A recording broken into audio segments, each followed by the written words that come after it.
Respected head of the institute, staff members and dear students, good morning. बच्चों, आज मैं आपको मेंटल हेल्थ के बारे में बताऊंगा। ये हमारा गाइडेंस एंड काउंसलिंग के तहत एक्टिविटी है थर्ड वीक की। तो मेंटल हेल्थ क्या होती है और हम अपने आप को मेंटली हेल्दी कैसे रख सकते हैं। तो सबसे पहले मेंटल हेल्थ क्या होती है। मेंटल हेल्थ में हमारी तीन चीजें आती हैं: इमोशनल वेलबींग, साइकोलॉजिकल वेलबींग और सोशल वेलबींग। ये तीन चीजें मिलकर हमारी मेंटल हेल्थ बनाते हैं। तो वेलबींग क्या होती है? तंदुरुस्ती। तो इमोशनल वेलबींग मतलब इमोशनल तंदुरुस्ती, साइकोलॉजिकल वेलबींग मतलब साइकोलॉजिकल तंदुरुस्ती और सोशल वेलबींग मतलब सोशल तंदुरुस्ती। तो अब इमोशनल तंदुरुस्ती क्या होती है? इमोशनली तंदुरुस्त वो व्यक्ति होता है जो अपने इमोशंस को, चाहे ये इमोशंस पॉजिटिव हो या नेगेटिव हो, इन इमोशंस को जो फील कर सके, एक्सप्रेस कर सके और इन इमोशंस को संभाल सके, वो व्यक्ति इमोशनली तंदुरुस्त होता है। फॉर एग्जाम्पल, अगर कोई लड़का इमोशनली तंदुरुस्त है और वो मैच जीत जाता है तो वो खुशी के इमोशन को फील करेगा, महसूस करेगा। नंबर 2, वो खुशी के इमोशन को एक्सप्रेस भी कर पाएगा। उसके चेहरे पर खुशी दिखेगी, स्माइल आएगी और उसका एनर्जी लेवल थोड़ा अप होगा और वो अपने इमोशंस को संभाल भी पाएगा, इस खुशी के इमोशन को, क्योंकि वो इमोशनली तंदुरुस्त है।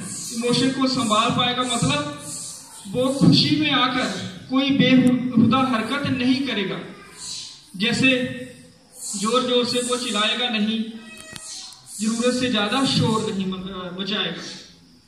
तो अगर यही लड़का जो इमोशनली तंदुरुस्त है ये मैच हार जाता है तो उस समय ये जो दुख का इमोशन है इसको महसूस करेगा, उसको दुख महसूस होगा और वो एक्सप्रेस भी कर पाएगा इस दुख के इमोशन को। कैसे एक्सप्रेस करेगा? उसके चेहरे पर एक थोड़ी सी निराशा हमें दिखेगी, उसका एनर्जी लेवल थोड़ा डाउन होगा, कंधे उसके झुके होते हैं अगर वो तंदुरुस्त है इमोशनली, और वो संभालेगा, इस दुख के इमोशन को मैनेज करेगा क्योंकि वो इमोशनली तंदुरुस्त है।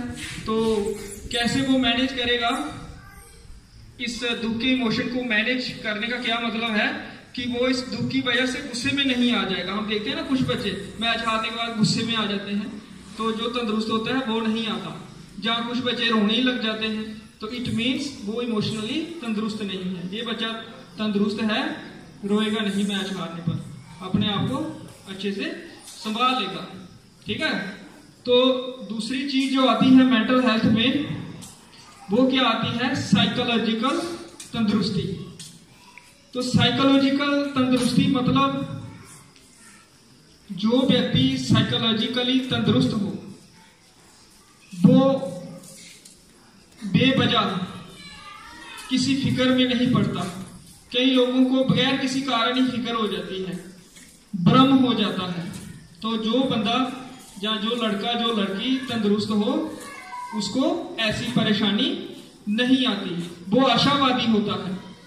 आशावादी मतलब उसको ऐसा लगता है कि ये दुनिया अच्छी है, बहुत अच्छी है, और ये लगता है कि मेरा जो जीवन है बहुत सारे लोगों से अच्छा है। उसके बाद सोशल तंदुरुस्ती। सोशल तंदुरुस्ती मतलब इंसान सोसाइटी में अच्छे रिलेशन बना सके, जो ऐसा कर सके वो सोशली तंदुरुस्त है। चाहे हमारे परिवार के सदस्य हैं, कोई संबंधी हैं, पड़ोसी हैं, आपके क्लास फेलोज हैं, आपके अगर अच्छे रिलेशन हैं, आपके बहुत सारे मित्र हैं, तो इट मीन्स आप सोशली तंदुरुस्त हैं और आपके लड़ाई झगड़े नहीं होते हैं। अगर ठीक है, पड़ोसियों के साथ या मित्रों के साथ, तो इट मीन्स आप सोशली तंदुरुस्त हो। तो ये तीनों चीजें मिलकर इमोशनल वेलबींग, साइकोलॉजिकल वेलबींग और सोशल वेलबींग मिलकर हमारा मेंटल हेल्थ डिटरमिन करते हैं, मेंटल हेल्थ बनाते हैं। अब 100% कोई भी व्यक्ति मेंटली हेल्थी नहीं होता, ठीक है, शायद ही कोई हो 100%। लेकिन जब ये मेंटल हेल्थ हमारी एक लेवल से नीचे गिर जाए तो फिर इसका असर हमारे अपने जीवन पर भी पड़ता है और हमारे जो अभिभावक हों, हमारे जो कांटेक्ट में लोग आ रहे हैं उन पर भी पड़ता है और मेंटल इलनेस के सिम्टम्स भी दिखने लगते हैं। तो मेंटल इलनेस के सिम्टम्स यही है कि आदमी का किसी भी चीज पे मन नहीं लगता है, एंजाइटी डिप्रेशन होता है, चिंता, भय, डर, इस तरह के इमोशन, असुरक्षा का भाव आता है, ठीक है। उनको ऐसा लगता है कि शायद कुछ अनहोनी होने वाली है।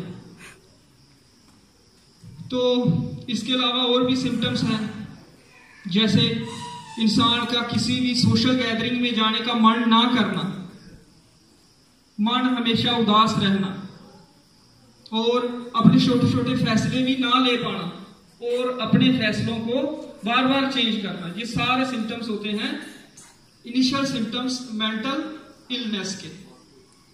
तो अब इसके कारण क्या कारण होते हैं, कौन लोग रिस्क में होते हैं मेंटल इलनेस के? तो इसके कारण में एक कारण है लोनलीनेस। अगर किसी को अकेले में रहना पड़ रहा है किसी परिस्थितिवश, तो उसको रिस्क रहता है मेंटल इलनेस का। दूसरा, नशीली चीजों का सेवन भी ये मेंटल इलनेस का रिस्क बढ़ाता है।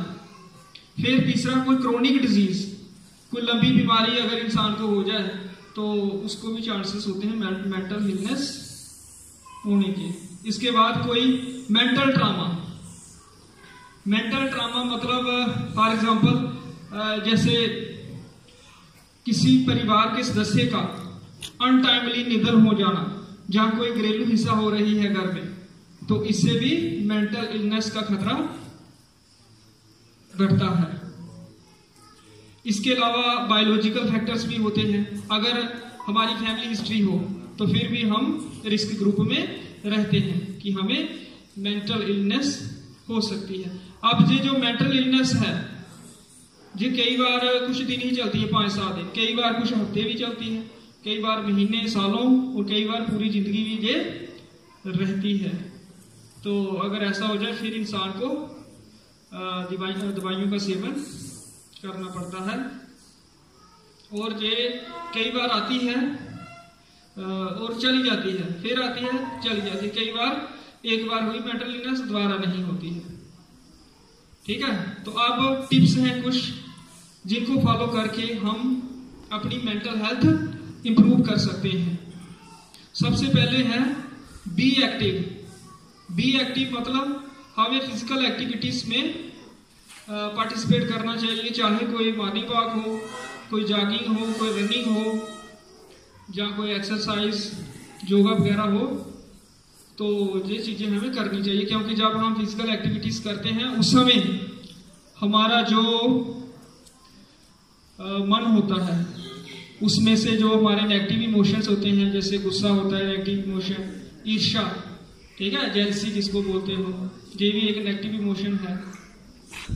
और ये नेगेटिव इमोशंस उस समय हमारे मन से निकल जाते हैं जब हम फिजिकल एक्टिविटी में इन्वॉल्व होते हैं। तो इससे क्या होता है, हमारी मेंटल हेल्थ इंप्रूव होती है। उसके बाद जो दूसरा टिप है वो है कनेक्ट विद पीपल। हमें अपने परिजनों, अपने फैमिली मेंबर्स या अपने मित्रों के साथ भी कुछ समय बिताना चाहिए और अपनी लाइफ के अप्स एंड डाउन्स किसी ऐसे व्यक्ति के साथ जरूर शेयर करने चाहिए जिस पर हमें भरोसा हो, ठीक है। तीसरा जो टिप है मेंटली हेल्थी रहने का वो है हैव सम मी टाइम। मी मतलब मुझे, ठीक है, अपने लिए भी इंसान को कम से कम आधा घंटा रोज निकालना चाहिए और जो हमारी हॉबीज हों वो एक्टिविटीज हमें करनी चाहिए। ये हॉबीज हमारी सिंगिंग हो सकती है, डांसिंग हो सकती है, कोई पोइट्री हो सकती है, ठीक है। ये जो तीसरा टिप है, ये आप बच्चों के लिए इतना मायने नहीं रखता इस समय, क्योंकि आपका सारा समय मैक्सिमम खुद के लिए ही जाता है, क्योंकि आप पर कोई फैमिली ऑब्लिगेशन नहीं है, कोई सोशल ऑब्लिगेशन नहीं है, प्रोफेशनल ऑब्लिगेशन नहीं है इस समय। लेकिन आपने भी जब बड़े होना है, फिर आपने भी ये सारी रिस्पॉन्सिबिलिटीज लेनी है, तो उस समय आपने इस चीज का ध्यान रखना है कि अपने लिए कुछ करना है, हॉबी जो भी है उसको करना है। इसके बाद जो चौथा टिप है वो है चैलेंज योरसेल्फ। चैलेंज योरसेल्फ मतलब अपने आप को, आपने कुछ ऐसे टास्क देने हैं जो चैलेंजिंग हो, इतने आसान भी ना हो और ज्यादा मुश्किल भी ना हो, ठीक है। क्योंकि जब वो टास्क पूरा होता है तो फिर क्या होता है, हमारी बॉडी में हैप्पी हार्मोन्स निकलते हैं, जिसमें सीरोटोनिन है, ऑक्सीटोसिन है, डोपामिन, ये कुछ हैप्पी हार्मोन्स होते हैं।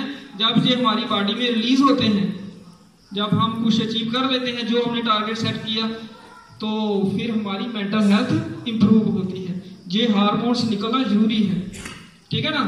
कुछ चैलेंज हम सेट नहीं करेंगे तो अचीव कहां से करेंगे, इसलिए सेट करना है, फिर अचीव करने के लिए काम करना है। और अगर हम करते हैं तो फिर हमें जरूर मेंटली फायदा होता है। फॉर एग्जाम्पल आपके लिए क्या हो सकते हैं ये चैलेंजिंग टास्क, जैसे आप स्कूल में कोई डिबेट कंपटीशन के लिए आपने पार्टिसिपेट करना है, उसके लिए तैयारी करनी पड़ती है, फिर इधर परफॉर्म करना पड़ता है, फिर अगर अच्छा आप करो तो जरूर आपको सेटिस्फेक्शन मिलती है, फिर ये हैप्पी हार्मोन्स निकलते हैं और उसका फायदा होता है। ऐसे ही और भी बहुत सारे पेंटिंग कंपटीशन, फिर फिजिकल चैलेंज भी आप सेट कर सकते हो। जैसे आपने देखा कि अब मैं 3 चिन-अप्स निकाल पा रहा हूँ, ठीक है। 1 महीने का टारगेट आपने सेट कर दिया कि 1 महीने के बाद मैं अपनी फिजिकल स्ट्रेंथ इतनी बढ़ा लूंगा कि मैं 4 चिन-अप्स कर लूंगा। और अगर 1 महीने के बाद आप ये अचीव कर लेते हो तो फिर जरूर फायदा होता है। ऐसे ही कोई योगा पोज के लिए भी इस तरह के बहुत सारे चैलेंज आप सेट कर सकते हो और उनके लिए काम करके अचीव करके अपनी मेंटल हेल्थ इंप्रूव कर सकते हो। इसके बाद जो 5वां टिप है वो है अवॉइड ईटिंग अनहेल्दी फूड्स। तो हमें जंक फूड वगैरह नहीं खाना चाहिए, ठीक है। ये अनहेल्दी फूड होता है, जंक तो आप समझते हो। और हमारी डाइट बैलेंस्ड होनी चाहिए। बैलेंस डाइट मतलब जिसमें ये सारे जो न्यूट्रिएंट्स हैं, carbs, proteins, vitamins, fats, minerals, roughage, water, ये सारे हों और प्रॉपर प्रोपोर्शन में हो, ना कम ना ज्यादा। तो डाइट भी हमारी मेंटल हेल्थ में रोल प्ले करती है, ठीक है। इसके बाद नेक्स्ट जो 6वां टिप है बड़ा इंपॉर्टेंट है। तो ये क्या है कि हेल्प अदर पीपल, दूसरे लोगों की हमें हेल्प करनी चाहिए, इससे भी मेंटल हेल्थ इंप्रूव होती है। जब हम दूसरे लोगों की हेल्प करते हैं तो उस समय हमें ये सोचना है कि ये जो मैं हेल्प कर रहा हूं इसका सबसे ज्यादा फायदा मुझे खुद को होगा, ठीक है। इससे हमारा कॉन्फिडेंस बढ़ता है। अगर हम ऐसा करें तो फिर हमारा जो अपना मन है ये हमें खुद से कहता है, क्या कहता है ये, अगर हम हेल्पफुल हो कि लोग मेरी रिस्पेक्ट करते हैं, लोग मेरे बारे में अच्छा सोचते हैं। बेशक असलियत में लोग मेरे बारे में बुरा भी कह रहे हो, लेकिन अगर मैं हेल्पफुल हूं, मैं कर रहा हूं कुछ, तो मेरा अपना मन कहता है, मुझे क्या पता लोग क्या कह रहे हैं, लेकिन अपने मन से ये आवाज निकलती है कि मैं अच्छा हूं, मेरी रिस्पेक्ट करते हैं लोग, अच्छा सोचते हैं। और दूसरी तरफ अगर मैं हेल्पफुल ना हूं, बेशक लोग मेरी बड़ी रिस्पेक्ट कर रहे हैं, मेरे बारे में बड़ा अच्छा सोच रहे हैं, लेकिन उस समय मेरा मन क्या कहता है कि लोग मुझे देखकर राजी नहीं, ऐसे भाव आते हैं, लोग मुझसे जलते हैं, जबकि रियलिटी में ऐसा कुछ नहीं होता, ठीक है। तो इसलिए ये बड़ा जरूरी है हेल्पफुल होना। आप देखते हो जो रिलीजियस लीडर होते हैं वो भी हमें कहते हैं ना, जब कोई जाता है परेशानी लेकर, वो कहता है कि जी काले कुत्ते को रविवार को रोटी खिला देना या किसी भिखारी को रोटी खिला देना। तो आदमी को इसका फायदा मिलता है, कोई वो भिखारी तो नहीं आ रहा है हेल्प करने, जो खुदा तो नहीं, वो हमारा जो मन है उसमें ही ऐसी एक्टिविटीज होती हैं कि आदमी को फायदा मिलता है। ठीक है ना? इसलिए आप देखते हो लोग कितनी चैरिटी करते हैं, तो इसका फायदा मिलता है तभी लोग करते हैं, बगैर किसी फायदे के शायद ही कोई काम करता है, कुछ ना कुछ फायदा मिलता है। और सातवां जो टिप है वो क्या है? Accept what you can't change. कुछ चीजें ऐसी होती हैं जो हमारे हाथ में नहीं होती, ठीक है, इंसान के बस में नहीं होती, तो उस सिचुएशन में हमें एक्सेप्ट करना चाहिए, ये सोचकर कि कभी किसी को मुकम्मल जहां नहीं मिलता, किसी को जमीन तो किसी को आसमान नहीं मिलता। ठीक है, सब कुछ किसी को नहीं मिलता, किसी को एक चीज मिलेगी दूसरी उसको नहीं मिल पाएगी, तो ऐसी सोच रखनी है, इससे भी आपको फायदा मिलता है। फॉर एग्जाम्पल मेरे 70% मार्क्स आए हैं, एग्जाम्पल देता हूं मैं कैसे। तो मैंने ये चैलेंज दिया अपने आप को कि इस बार मैं 80% लाऊंगा। ठीक है, मेहनत करता हूं लेकिन रिजल्ट नहीं आता है जो टारगेट था। 70 आते हैं या 72 इतने आते हैं, तो उस समय हमें एक्सेप्ट करना है कि मेरी कैपेबिलिटी ही इतनी है। ठीक है, बहाने नहीं ढूंढने हैं कि मुझे फैसिलिटी नहीं मिली या किताबें अच्छी नहीं थी मेरी या पढ़ने का समय नहीं मिला। तो हमें रियलिटी एक्सेप्ट करने की भी हमें क्षमता होनी चाहिए। ठीक है, तो ये कुछ टिप्स हैं जिनका अनुसरण करके हम अपनी मेंटल हेल्थ डेफिनेटली इंप्रूव करते हैं। कुछ समझ आया? Mental health. चलो मैं थोड़ा सा क्रॉस चेक कर लेता हूं कि आपने कितना अटेंटिवली सुना। तो एक टिप बता दो कोई भी बच्चा जिससे हम मेंटल हेल्थ इंप्रूव कर सकते हैं। Anybody? Sachin?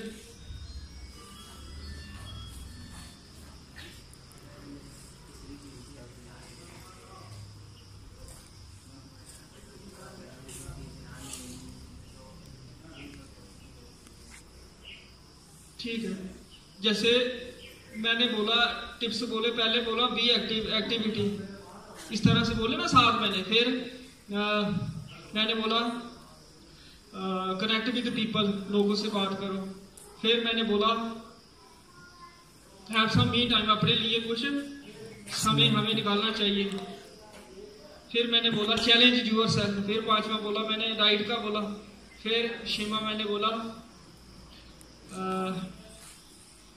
Help other people, दूसरों की सहायता करनी है। और सातवां मैंने बोला कि accept the change, accept what you can't change. कुछ चीजें जो हमारे हाथ में नहीं है उनको स्वीकार करना चाहिए। आप इन सात में से बोलो जिसको याद रह गया, अभी मैंने रिपीट किया। सात में से कोई एक टिप, एनीबॉडी? हाँ जी, connect the people. Connect people, ठीक है, शाबाश।